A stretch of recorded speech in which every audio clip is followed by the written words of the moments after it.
Good morning, everyone. Welcome to Conversations with Annassa. I didn't cut my hair, I just got it out of the way because it's very hot. It's like wearing a carpet on my head. So, good morning, everyone. So happy to see you. Hope you're enduring this heat okay. Hope everybody has air conditioning. So, welcome. Let's start with a brief meditation and all get on the same page. So this will be closed eye. Take your attention inside, all the way down to where your energetic field touches the dirt. Feel for the dirt below you and connect to the earth.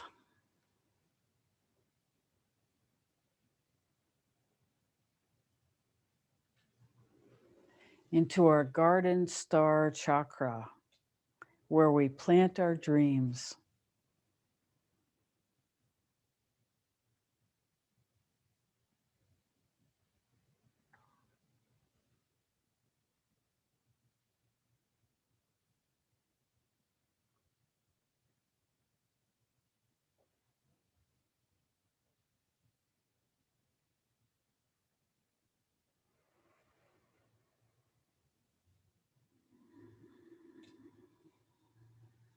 Feel for the space in between your breaths as you hold your attention in this energy center.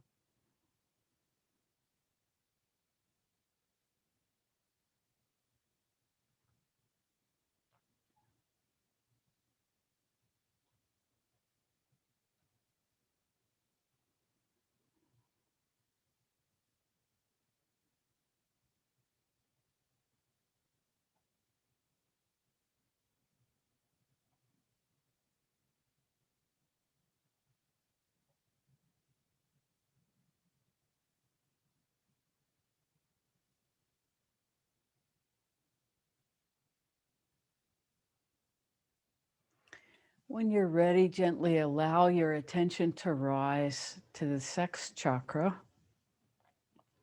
Breathe into that space and feel for the space between the breaths in this energy center.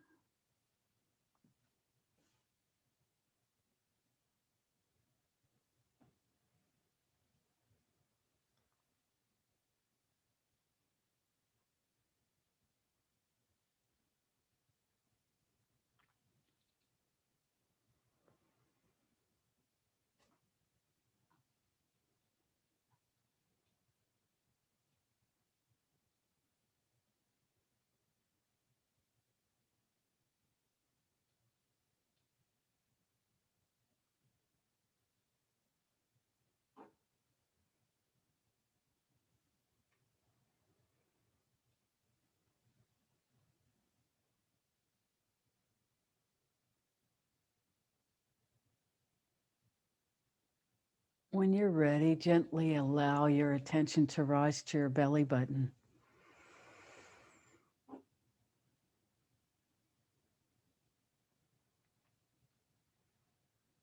Feel for the space in between your breaths as you breathe into this energy center.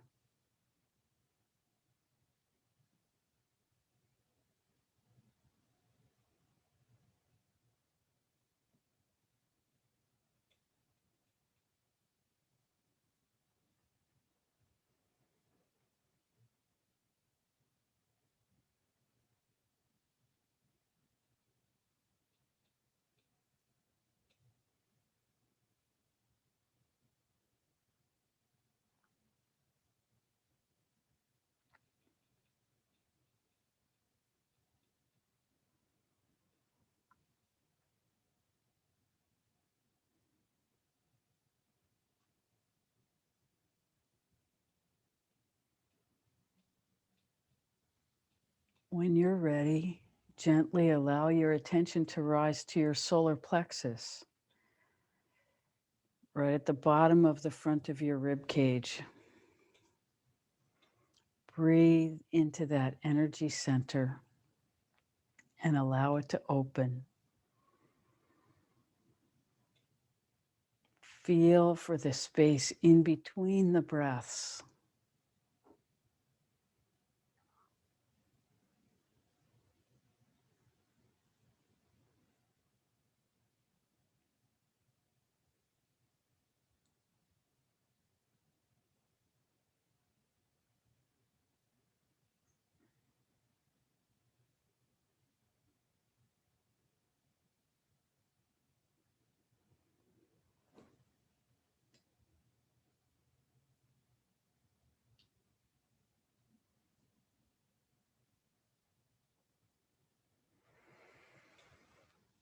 When you're ready, gently allow your attention to rise to your heart center.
Take your attention into your heart center in the middle of your chest. Breathe into that space. And feel into the space between the breaths.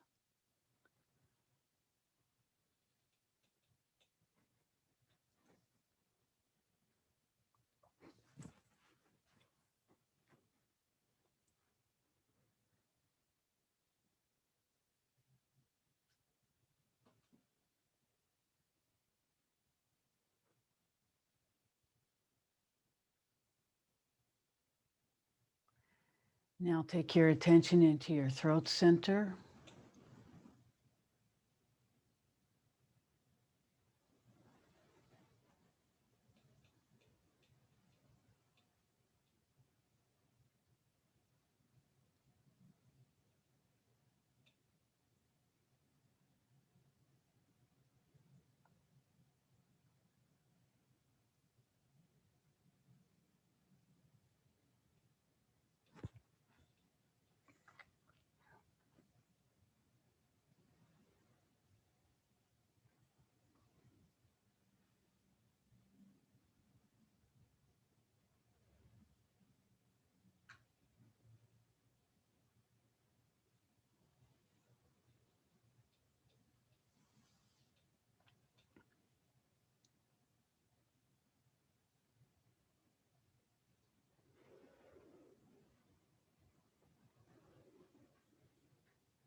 And now take your attention into your third eye,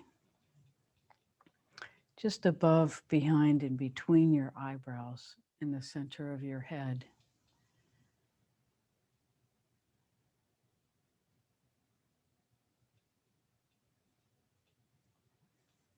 Hold your attention in the space between the breaths. in this energy center.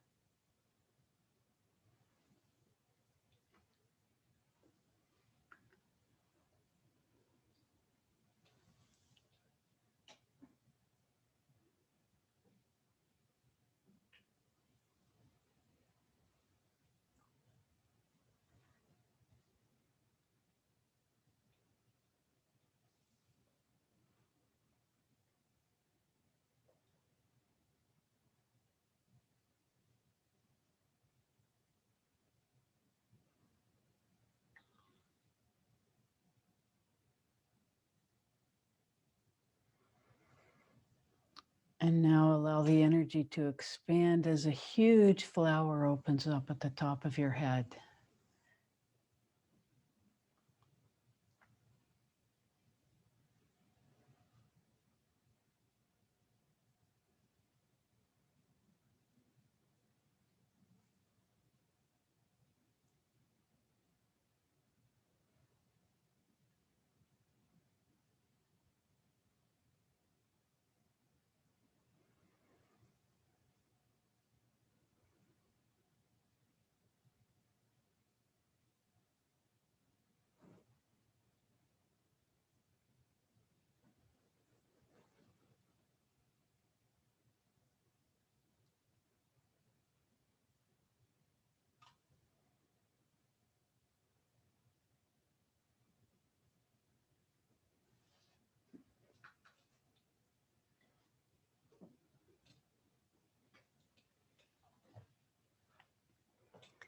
And when you're ready, take your attention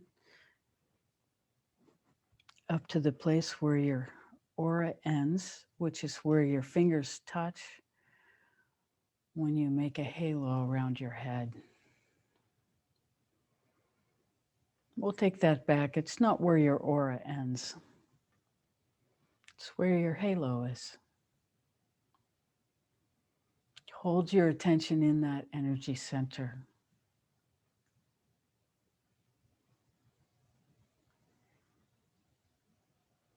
And feel it expand as you feel into the space between the breaths.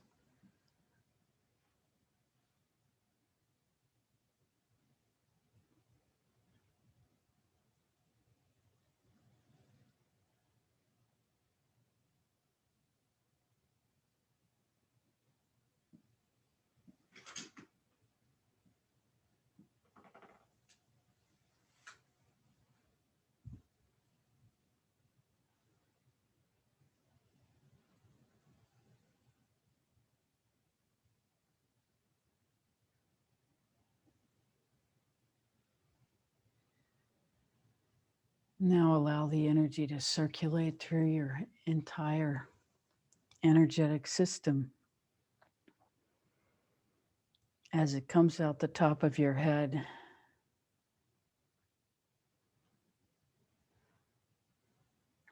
and falls in 360 degrees around you, gathers at the base of your spine,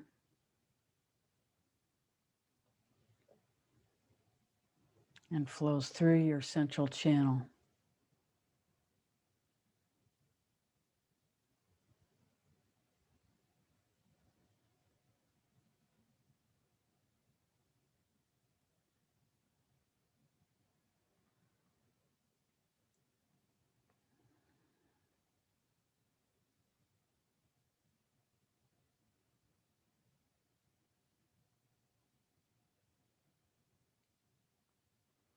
When you're ready, gently gather yourself and bring your attention back into the room.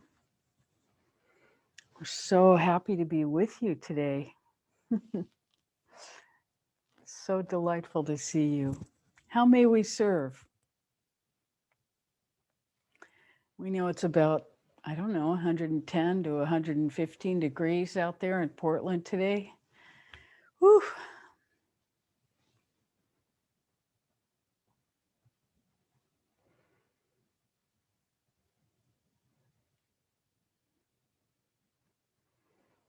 So our program totally depends on your questions. We welcome everything.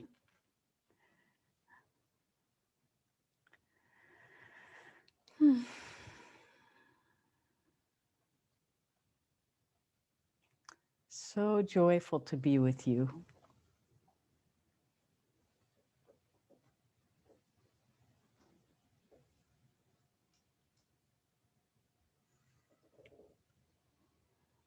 How may we serve this morning?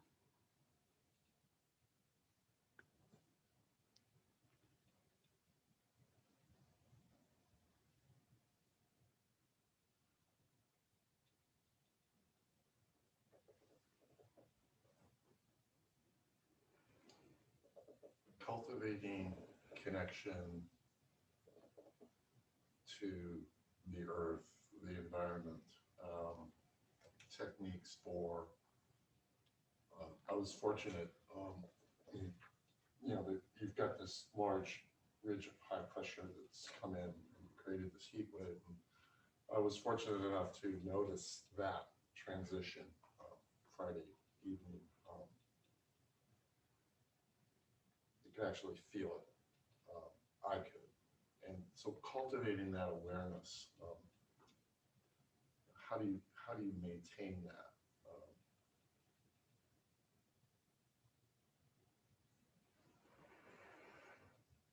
So we'll just talk about it. The question is, how do you cultivate awareness of your environment?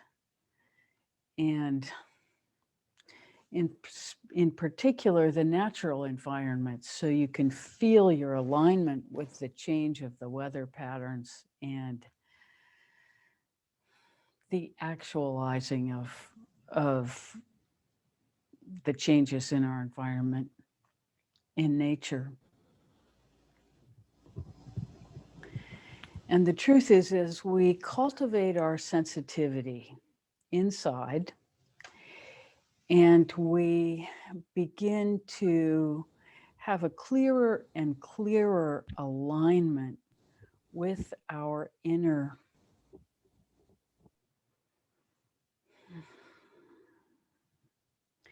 we'll call it the inner voice, although lots of people don't hear it as a voice, but may experience it as a kind of inner knowing or an inner guidance system, or just a feeling of being aligned and content in ourselves. Happiness and contentment is the natural state that arises when we are in alignment and being guided by our blueprint. So this person has had the experience of being aligned with the natural environment and feeling the onset of a new weather pattern before it actually manifests. And this is an important awareness to have, because very often we will become irritable when a change like this happens in our environment, but we don't notice that the instigating factor is actually a change in the weather, which changes our internal experience, which we interpret as agitation. And then generally, we look to something in our personal environment to attribute that agitation to, and we're off to the races, usually with the people that cohabit in our environment, or those that we think that we would like to blame for whatever irritation we tend to feel. So it's very important, this cultivation of awareness of environment, if only for the reason that we begin to separate and look at these things in a witness state rather than reacting from the assumption that some trigger has happened to make us feel bad and blame the people around us. Now, not everybody does this, but most people do. So that's why we're bringing it to your attention, because there is a great relief when you stop doing this, when you stop assuming that things are happening because of somebody else or something that's trying to agitate you. In general, we all want to be happy and we want everybody else to be happy. This is the truth of being human.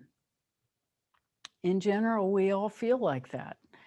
You know, it's an extreme perversion for someone to want everybody to feel bad because they feel bad. It does happen, but that's not the default for most human beings. That is not our default, fortunately. And the result of internal evolution is that we stop doing that. We stop looking outside of ourselves to attribute what we're experiencing. Or if we do look outside, we look for causes like weather changes, astrological changes, changes that we have no control over and no one else has any control over. And we stop attributing malice to everyone in our environment. And that really changes things for us because our set point becomes a kind of confidence and comfort that nobody's trying to harm us.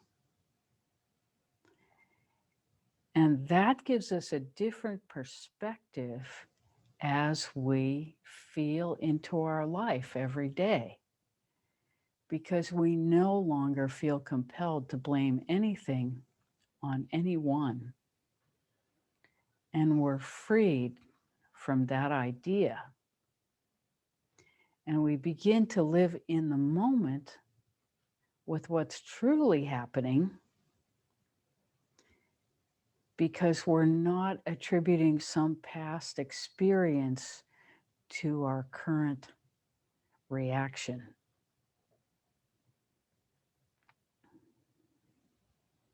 We hope this makes sense. That was a roundabout answer to your question. So, how to cultivate this sensitivity? It seems like it takes a certain amount of trust in yourself. I mean,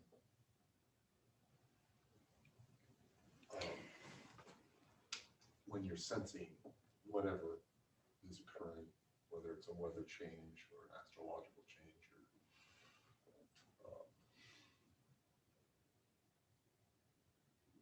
and we're not taught to sense these things. At least I wasn't taught. Well, the requirement is really that you make a space in yourself to receive information rather than making an assumption that every discomfort is some personal attack. So just losing that assumption that every disharmony is a personal attack creates the space to allow yourself to feel deeper into what's happening, because you no longer have the assumption that someone is attacking you. And a lot of us, as we're very young children, we're not allowed to just be. The forces in our environment try to control us very early on in an effort to teach us. And in large part, the people who were informing us had our best interests at heart. They wanted us to be able to fit into our culture. And so they taught us what they knew. But most of the time, they didn't know very much about love, and even less about alignment with divinity, and even less about why they were here themselves. And very often they had us as children just because it was the thing to do at a certain age and time of life. and they didn't really question or carefully plan what they were doing. And it never occurred to them that that was even possible or desirable. And this is all fine. This is what they were given. But we are here now because we're interested in something higher and finer. And we're interested in having experiences that are not just the repeat of generation after generation of density upon density upon density that makes us dull and uninformed about our environment. And so as we begin to take this tension out of our backpack of accumulated lives, all these what we consider to be natural reactions that we just go through whenever there's a stimulus in our environment, as we begin to examine these and take our attention deeper into ourselves and explore what it means to just be rather than to be constantly doing, as we begin to feel into the changes that are happening in and around us,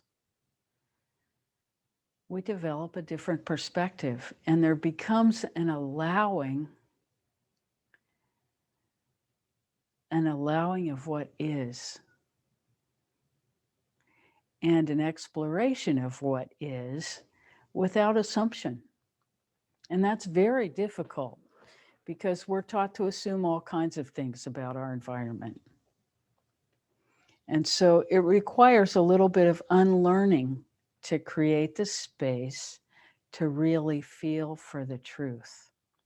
And the beautiful thing about truth is that we know it by how it feels.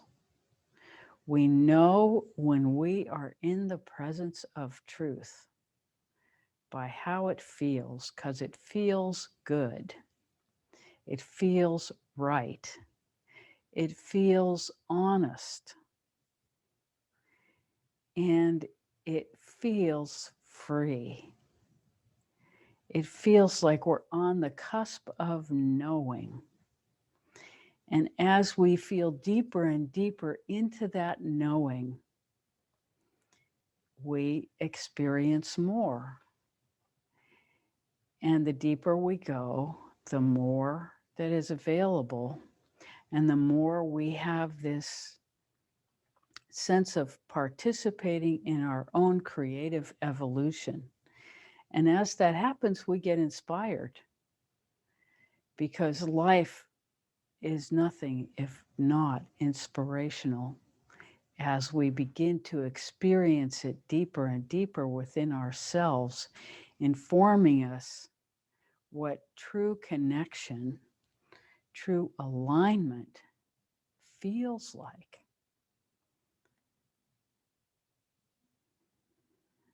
And Rebecca's a very sensory experience, very kinetic person in how she experiences. So that's why the language is coming out in that way. We each have different sensibilities, different arrangement and organization of our senses that allow us to experience in different ways. So some people are primarily visual. Some people it's taste, some people it's touch, some people it's emotional sensitivity. We all have all of these things, but different ones are primary at different moments. And so if your experience doesn't align exactly with what Rebecca is speaking about, it's not because there's anything wrong with your experience or anything lacking in your capacity. It is that you have a different set of sensory strengths and weaknesses, and we all have different ones, and they're not exactly strong and weak. They're just primary and secondary is how we would say it. There's no judgment, and there's nothing that's particularly valuable, more valuable, or less valuable. We are all completely as we are meant to be. And so there is freedom in allowing yourself the acceptance of your own experience and the validation that however you experience it is right for you. And if these words don't line up exactly, it's because your sensory systems are different from Rebecca's, and everybody on this call is going to be different. So it's very important that you not reject yourself because her experience doesn't exactly line up verbally with yours. Because there is nothing wrong with your experience. It is exactly the experience that you are meant to be having. And when you can allow yourself the luxury of acceptance that what you are experiencing is real and will take you exactly where you want to know in your where you want to go in your own evolution, then you are allowing yourself to participate. If you judge your experience by someone else's, then you are limiting the value, you're limiting your growth, you're limiting your expansion because you're trying to fit yourself into someone else's perception of life. And so we're here to validate your experience. And we share ours not because we want you to look for the same thing, but because we want to sensitize you to your experience and validate that yours will be different and that it is this uniqueness that gives us all a different blueprint. How boring it would be if we all had the same blueprint.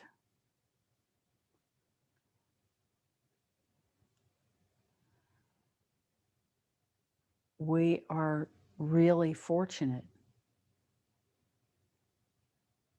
We are one of a kind, each one of us, precious, unique, and here for our own unique purpose that will fill out the whole. And that when we are in alignment with that purpose, we become contented and happy. And that's how we can know that we're in alignment. And if we're unhappy, we can look at it as a symptom of not being aligned. And then we can begin our internal dialogue about what we think is making us unhappy.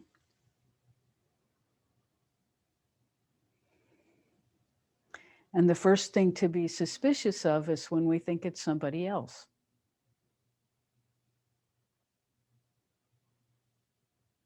Because if it truly is somebody else, what are we doing there? If somebody else is truly making us unhappy, why are we still there?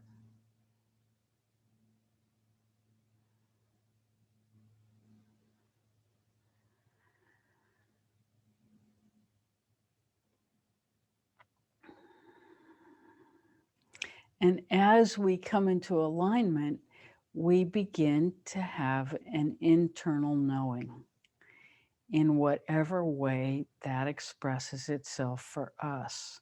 And that internal knowing we cultivate with everything we have, and we make a decision that aligning and listening to this internal knowing is the most powerful thing we could possibly do with our lives. So as we cultivate this, the first rule is that when an internal knowing comes, it's the first thought, it's the original knowing that we need to pay attention to. There is generally a recalibration instantly before we even acknowledge the internal knowing. That is our second thought that is the recalibration based on something from our matrix of belief that is usually a huge limiting factor. And then begins the questioning, well, did I really feel that? What's real? What? And always go back to your first knowing and treat it as truth.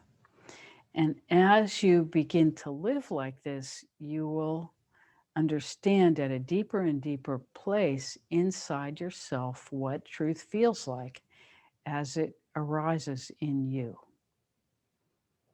And so, you'll do some stupid things in the beginning, and they're not stupid because you are demonstrating your trust to yourself. And it doesn't matter. Of course, we never do harm to another. That's just a natural law. So we don't even exactly have to think about that. You wouldn't be in this room if that was an issue for you.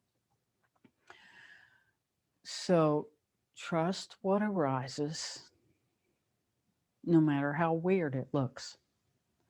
And as you begin to live in this way, you will be informed, because our attention is always rewarded. And where we put our attention is what grows in our life. So if we spend our time and energy in alignment, our life will become aligned. If we spend our time and attention worrying about, this person said that to me and I have to get back at them, that's what will grow in our lives. And so as we feel and feel and feel our own alignment with the natural environment and what's appropriate for us to take from it will naturally arise. And sometimes you will find yourselves speaking to plants and animals, and other times completely alone, and other times completely surrounded by other human beings. And we celebrate all of it. There is no right or wrong to any of it. And there is no right or wrong to any particular expression of our lives, except, are we in alignment with our highest? This is always the question. And the way to know the answer is if we are truly, truly happy and content.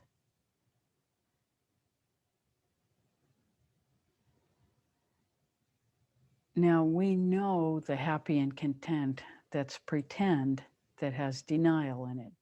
We all have seen that, and we all have chosen something else or we wouldn't be here. So we don't even really have to discuss that, because alignment is a commitment to happiness and contentment.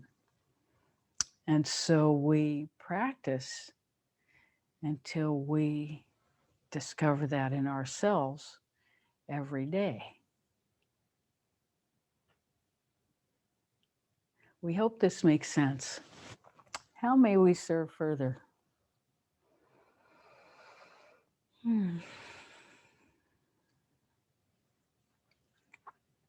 Could you please talk about what's going on astrologically right now?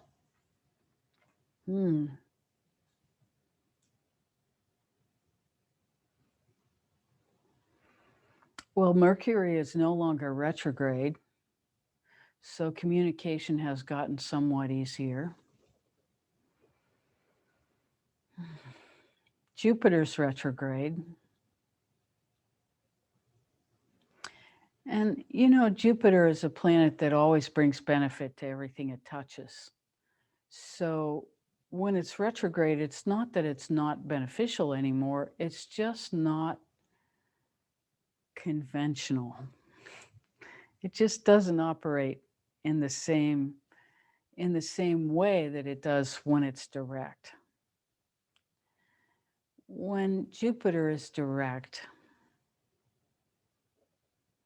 it's the planet of wisdom, the guru planet. Its other name is guru.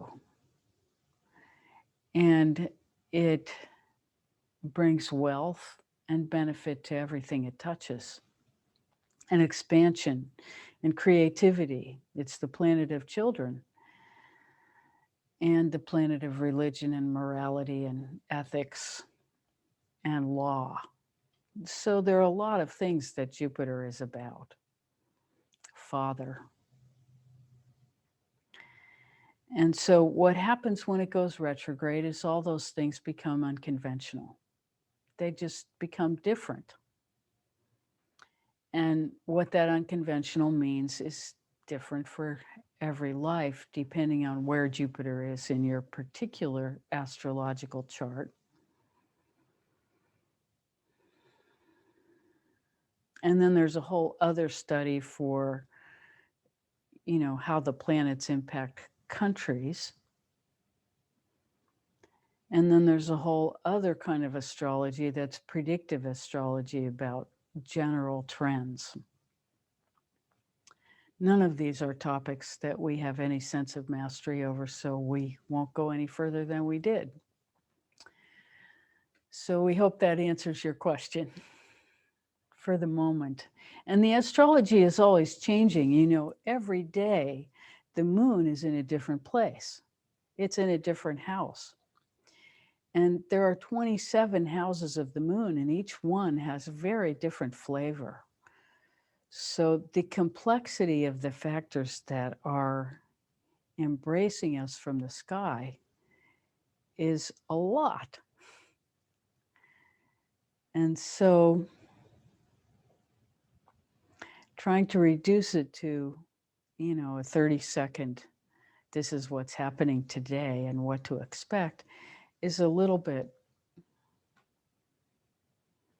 it's not exactly false, but it's difficult. There's so many factors. And because each of us is a unique blueprint of those factors, saying something that's really true for everyone is difficult. We hope boy, that answers Riley. your question. Good boy.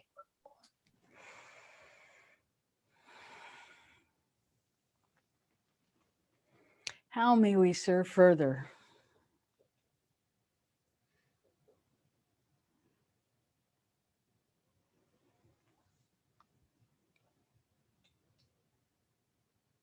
Brenda?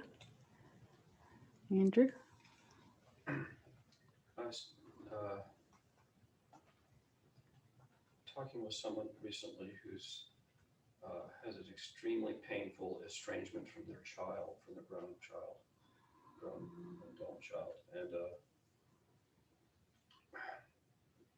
it's sort of, my question is sort of how to be with that. In other words, the issue of surrendering what is, but also maintaining a contact, and the degree to which that contact is proactive or not. And in general with estrangements and relationships, that even though it's not going to be what it was, there's something that seems just like, there's some theory about cutting cords, but it feels to me that's sometimes inappropriate. Yes. It's our view that unless a person is actively trying to do harm, cutting cords are a last resort in relationship. So what do we do with estrangement? Every single one of us has experiences of estrangement with people we've either been close to or want to be close to. So how do we handle that best?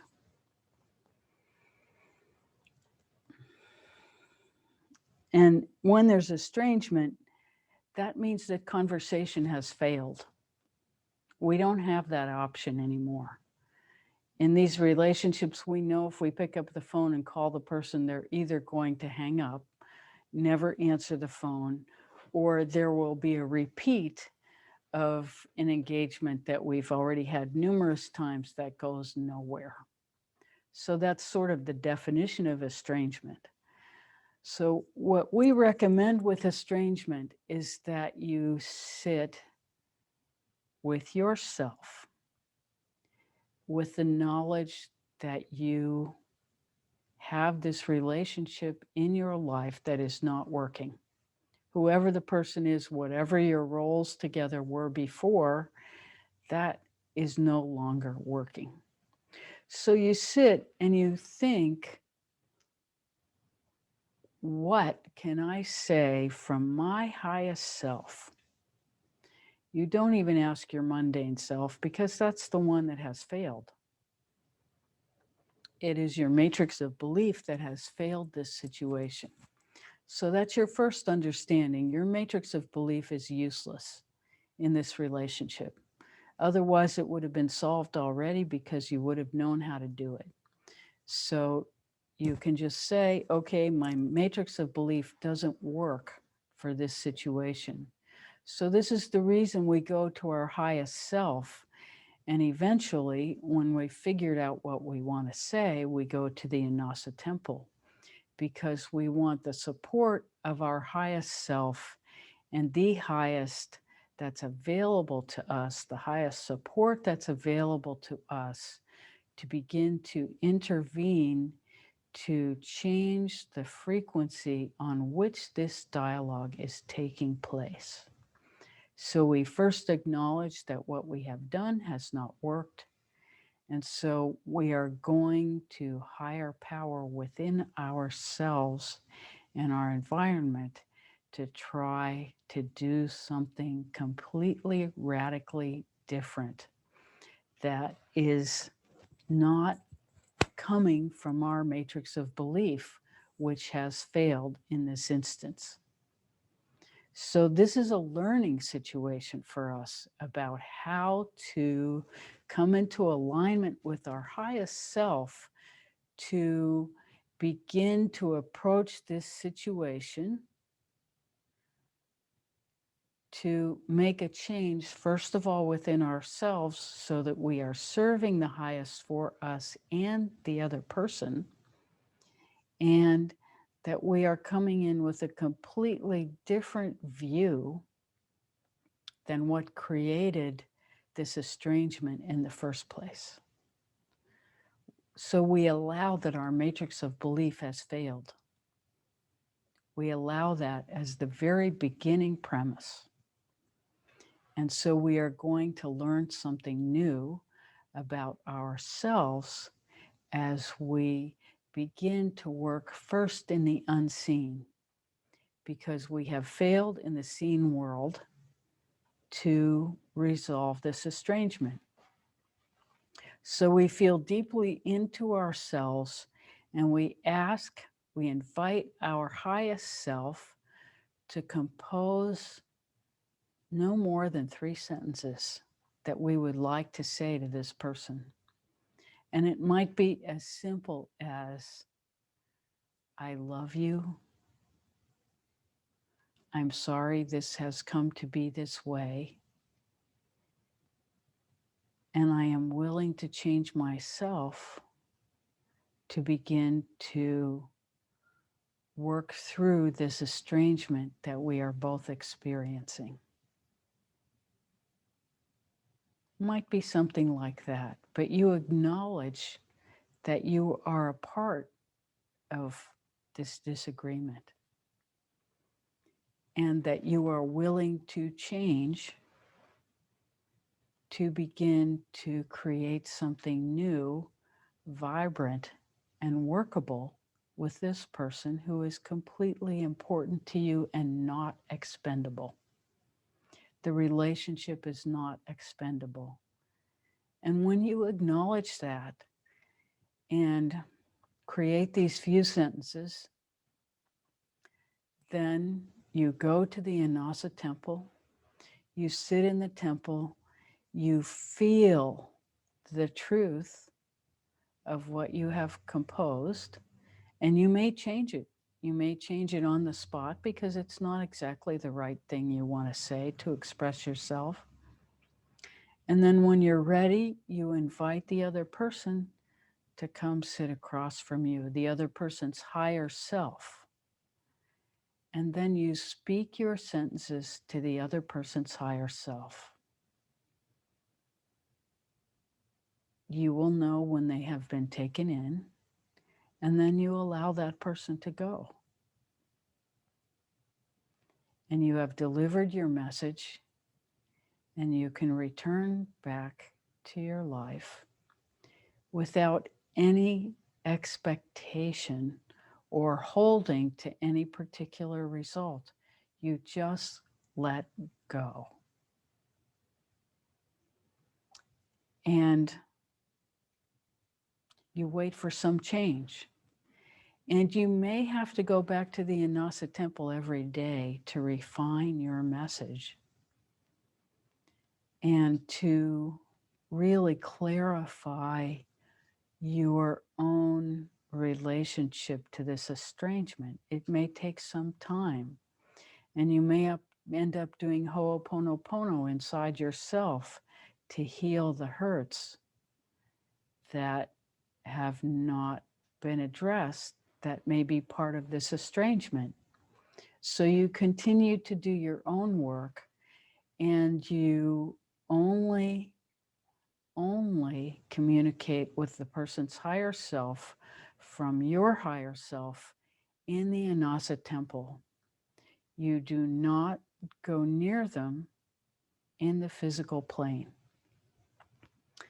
And you watch and wait, and you literally stop participating in any communication outside of the highest for both of you, and allow that to heal.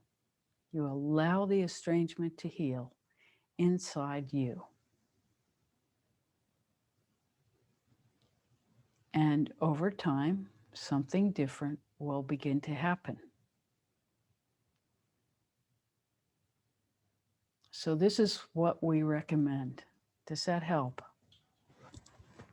So we forgot to say the question. The question was, what do you do when you're in a situation of estrangement, or if you are counseling someone else in a situation of estrangement? This is the way to work. Estrangement means that everything else has failed. And so this is a very important way to cultivate our highest self, to use our highest self, to use the Annassa temple to be creative and understand the power of the unseen. Because as we've been saying to you, we think week after week, what happens in the unseen is way more powerful than what happens in the seen. And as we begin to work more and more in the unseen, our field of influence begins to expand throughout the unseen. And we become an attractor field for those who wish to know more. And we want to say over and over again that as this happens to a human being, it's not a localized experience that only happens to 1 in 10 million. This is an experience that's available to every human being as we cultivate our alignment with ourselves and with divinity. And this is not something that's an isolated experience that only happens to Buddha, Jesus, the Dalai Lama. It's not like that. It's available to every human being. And we are told otherwise because it makes us controllable if we look to someone outside ourselves for salvation. That makes us pawns in their game. When we look inside ourselves and cultivate ultimate reality, then we become who we are meant to become in this life. We live through our own blueprint. We begin to feel within ourselves the rightness of beingness. And then our doing is informed by our being, rather than our doing being informed by something outside of us, which is telling us that this is the way to behave to be accepted in our culture. So we, over and over, begin to address our matrix of belief and decide whether that's really what we want to believe, or if we are going to believe in our own innate goodness, our own alignment with God, and cultivate that so that we become truly authentic human beings living our authentic blueprint. And this comes when we dedicate ourselves to the unseen, because this is where that connection happens. And we begin to take every difficulty in our lives into the unseen within us and cultivate the truth.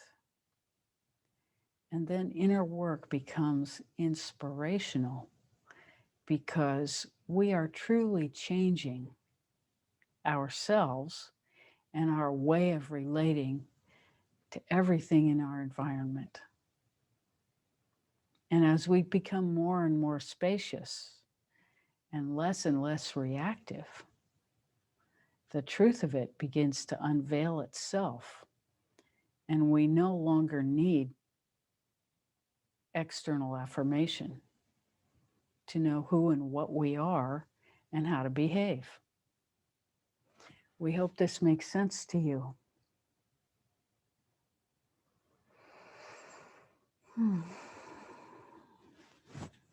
How may we serve further?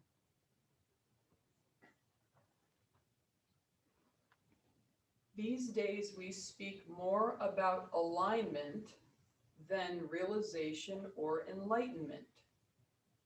Is there more than just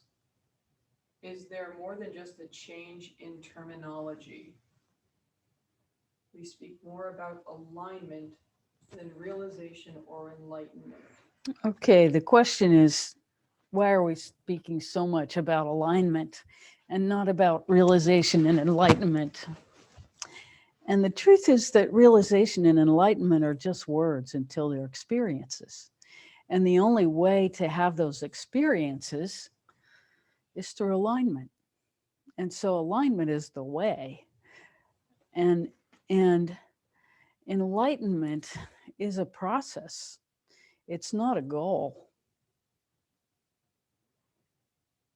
It's a process of, whacking our way through the jungle of our matrix of belief. Because our matrix of belief is not something that we chose. It's something that was imposed. And sometimes if we just do the opposite of our matrix of belief once, just to see what that feels like as we break through, who knows what? Who knows what? But if you just do the opposite once to see what that feels like, and you understand that matrix of belief is a power that came into us from our parents who we experienced as God, because they were the biggest, strongest force in our environment when we were born. And so we took everything that they said as God, because that was the God we had in that moment. And when we understand that that's effectively imprinting, and that imprinting may have been completely flawed, likely was completely flawed, because it came through human beings that had a matrix of belief that was convenient to their culture and their time, and it was necessary. They perceived it necessary to become culturally acceptable, and so they taught it to us. And they did it in a time and place where, you know, the things driving their survival were probably quite a bit different than the things driving our survival in this moment. And what was appropriate at that time is no longer appropriate to us as we cultivate and even demand inside ourselves an authenticity that stretches beyond survival, that stretches beyond just accepting what we were handed in the moment. And we begin to inquire into the truth of what we were handed. We begin to allow our experience to be different from our parents.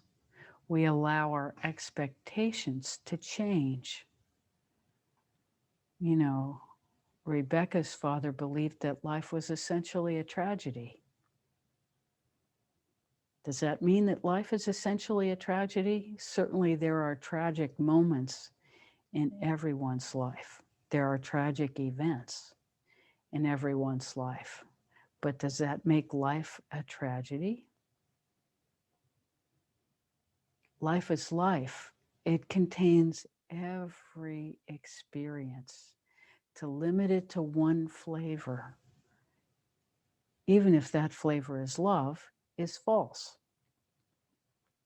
Because we experience all the flavors all the time. And so when we allow the experience to be what it is, it can teach us how to come into alignment with Source itself. Because there is nothing wrong with anything we are experiencing, it's just what we are experiencing.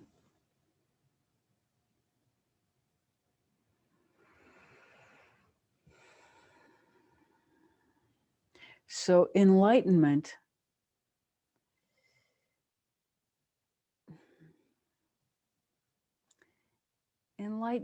is knowing what to do in this moment and having some confidence about it. And understand that any experience of enlightenment is only as good as the moment it happens in.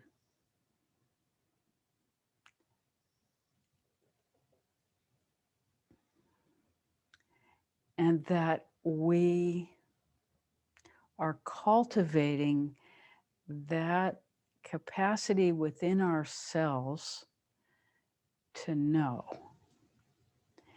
And as we live more and more from our inner knowing, we could call that enlightenment, but enlightenment has so much baggage in our lexicon as being, you know, something to aspire to, that somehow it seems like there is an arrival point and then it's static. Once you hit this field of enlightenment, then you don't have to do any more work.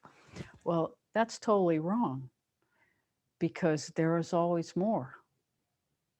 So this is why we don't use that word so much, because it implies an arrival that We have yet to meet anyone who has experienced, because there's always more, always more, always more, always more. And so someone else's achievement may be our beginning. So we want to be ourselves, whatever that means. Anything else is trying to be someone else or trying to do what someone else told us, which may or may not be right for us in this particular moment. And so consciousness is being awake, is being present to what is, and allowing our assumptions from our matrix of belief to fall away, and examining why we did what we did when it doesn't work, and recalibrating, and constantly becoming more in alignment, more true to ourselves, more authentic.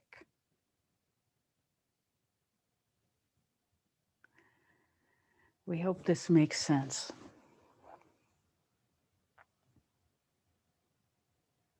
How may we serve further?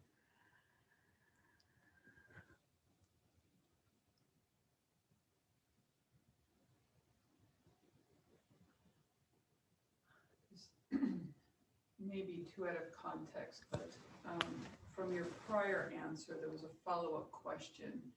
And what do you mean about working with the unseen? And if they can. So the question is, what do we mean by working with the unseen? Well, we're not working with the unseen, we are working in the unseen. So that means that instead of calling somebody on the phone and saying, I know we're estranged and I'm sorry, let's see what we can do about it, we assume that that's already been passed, that moment where anything effective can happen like that.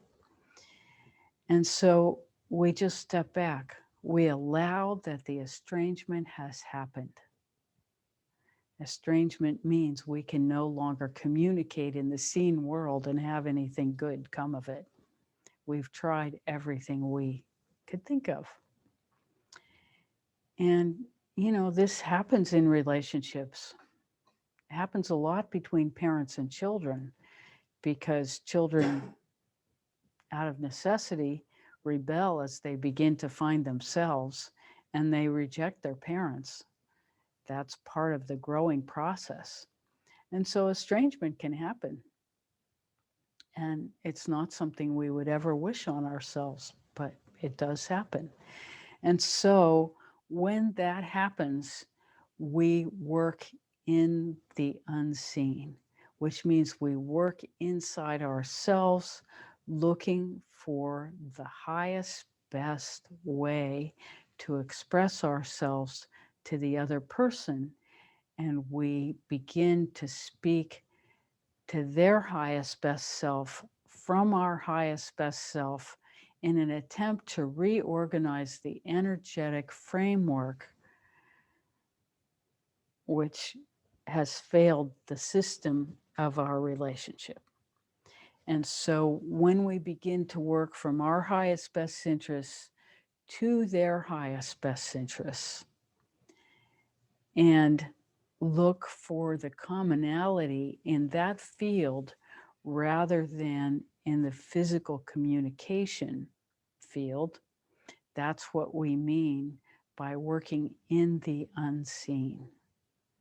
We are no longer working in the place where the relationship has failed, but we are working in a we could say in a dimension above it, because you can never heal something in the place, in the level in which it is happening, because that level just, is all gnarled. Nothing is going to happen there. It's just what it is. It's a tangle. And so we acknowledge that and we work in the unseen to try to gain clarity and begin to shift the energetic pattern, and everything happens energetically before it manifests. When we understand that, then we are working in a dimensionally different place from where the wound in the relationship is happening. And as we put our attention more and more in the highest for the highest best for both of us, then things can begin to shift, first of all in us, then between us, and eventually maybe in the relationship itself. But it requires a lot of patience and a lot of work, and it may never happen. And we do the work because we are interested in changing ourselves, not because we are trying to change anyone else. We are trying to evolve and elevate the frequency of all our relations and relationships by changing ourselves. And this means that we go to the unseen, because that is where the changes have the most power.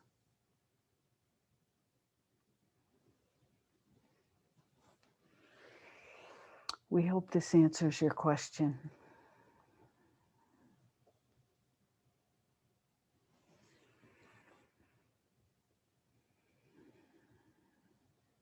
Brenda?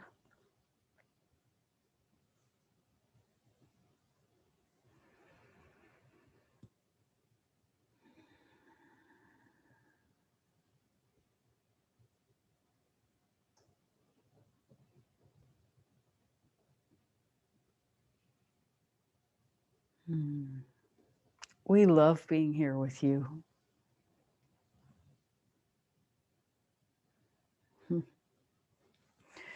So it seems like the natural place to break into our open eye meditation.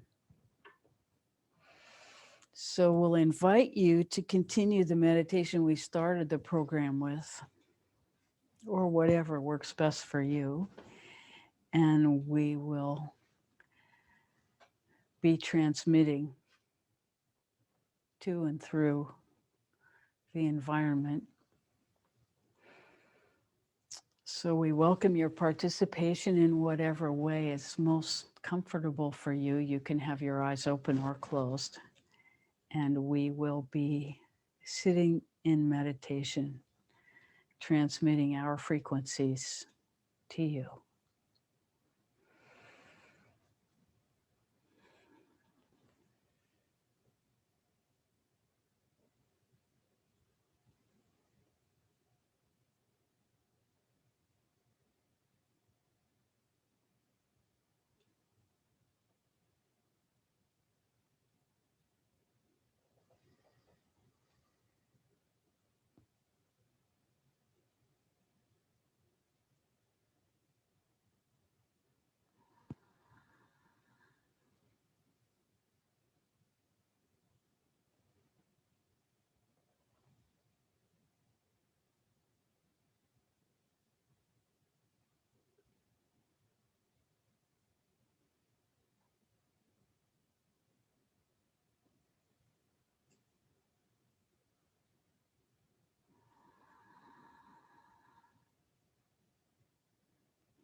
Thank you so much for being here. We've so enjoyed being with you today. So much love to all of you. Till next time. Bye for now.